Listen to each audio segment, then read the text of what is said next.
Are you ready to learn everything that you need to know to be an expert at playing Melodious and Progressive Studies number 7? If you are, congratulations, you're in the right place. Let's do it.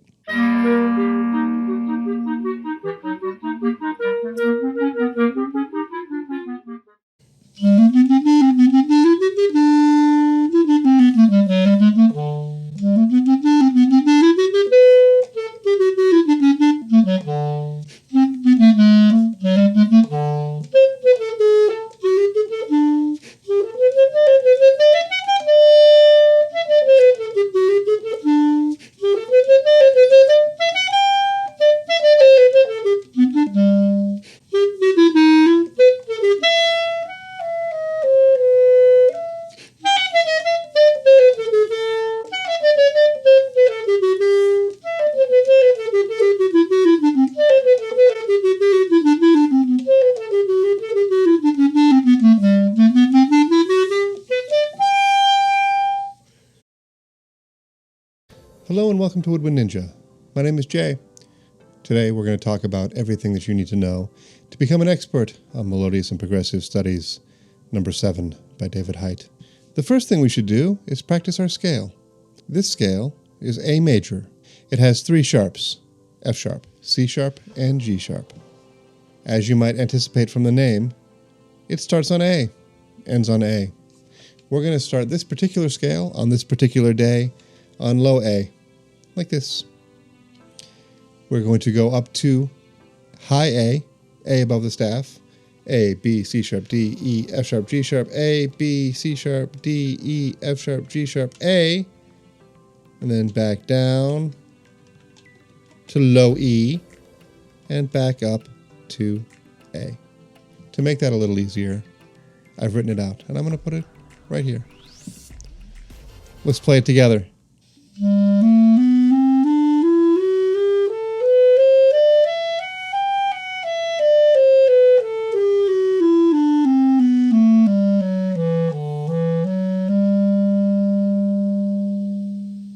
If it takes a couple times through to master it, don't worry.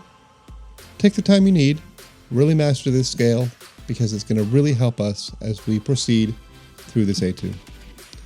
Let's take a look at the etude.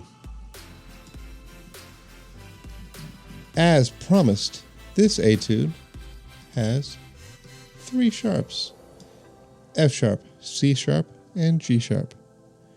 These sharps always come in the same order: F sharp first, C sharp second, G sharp third. They're always placed in the same place. They count for every F sharp, every C sharp, every G sharp. Be ready for it. Our tempo is 84 beats per minute. We put our metronome on 84. We're ready to go. Our tempo instructions in terms of words are moderato, assai. Moderato, as you might guess, is a moderate speed. Assai is a little bit confusing at first. It seems like a complicated word, but it's actually not. It means very. This is very moderato. I find that to be a confusing instruction in and of itself. We know it goes 84 beats per minute, so we'll do that. The first thing I want to pay attention to is in measure 2. It comes right up right in the beginning, and it has to do with those 2 notes right there, A sharp and B. We know A sharp mostly from its enharmonic equivalent, B flat, which is 3 plus 1. Same note, same fingering essentially, just a different name. After we play that note, we traditionally, if we play a B, would finger it with this sliver key. We're not going to do that in this case. We're going to switch our fingers, use the traditional B fingering like this, because we're going down to low E, and it would be hard to do that coming off of the chromatic fingering. So we're going to use the normal fingering. This very same thing comes up again here in this passage in measure 6. We see A sharp, B natural. We see a B natural here, A sharp, B natural. That is a perfect situation to use our chromatic fingering most of the time. However, we go down to G sharp, so we're not in a good position to go to G sharp from our chromatic B fingering, so we're going to use our middle finger. So they put an M there. That's not necessarily a traditional marking for clarinet music, but it works. It makes sense. Let me show you all the fingerings from the beginning of the measure to that G sharp so we have it real clear. D, C sharp, B with the chromatic fingering, A sharp, and then we switch to B with the normal fingering, and then down to G sharp. That is D, C sharp, B with the chromatic fingering, A sharp, traditional B, down to G sharp. And again, after that G sharp, we've got this A sharp to B. After that G sharp, we've got this A sharp to B movement again. G sharp, A sharp, B, down to low E.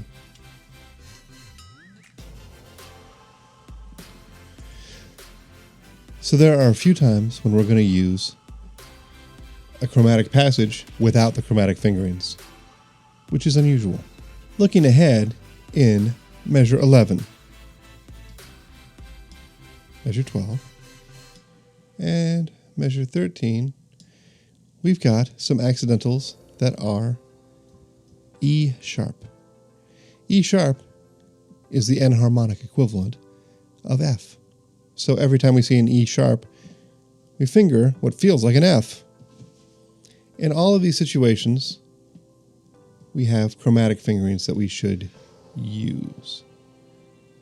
There's room for debate in this particular situation. The debate would be whether to use the chromatic F sharp or the traditional F sharp. I use the traditional F sharp through here. A, G sharp, F sharp, E sharp, just the thumb, F sharp, and then up to C sharp is the next note. And going from chromatic F sharp to C sharp is an unusual move. I find that it can let me down sometimes under pressure. So I tend not to use it in that situation. We are going to use our chromatic F sharp here as we go to E sharp. Let me show you the fingerings for this measure. G sharp, normal G sharp, chromatic F sharp, E sharp, D natural, C sharp, and then to our traditional F sharp at the end of the measure. This measure is a bit of a tricky one. Let's take a look at those notes.